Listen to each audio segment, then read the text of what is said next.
আসসালামু আলাইকুম। আপনারা সবাই কেমন আছেন? আশা করি অনেক ভালো আছেন। আজকে আমরা এই যে দুপুরে রান্না করতেছি। দুপুরে রান্না করব ছোটো মাছ দিয়ে এই যে শাপলা আলু চচ্চড়ি করবো। আমি পেস্ট কষে নিয়ে পরে এই যে শাপলা আলু দিয়ে নিয়েছি। এখন সব মশলা দিয়ে দিব।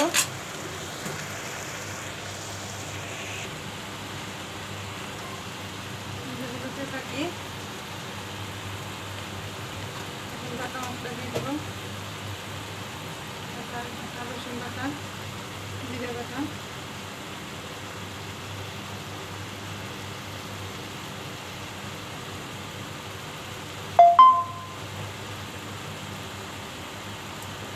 লবণ দিব, দিয়ে ভালো করে কষে নিব।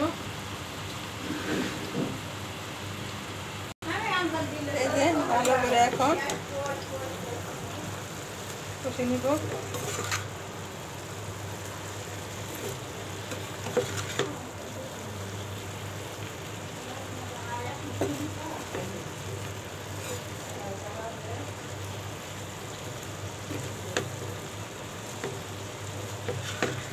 ভালো করে কষানোর পর তারপরে মাছ দিয়ে দেব।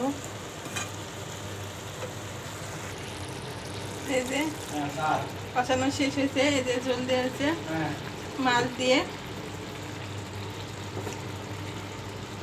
এখন একবারে পুরা করবো,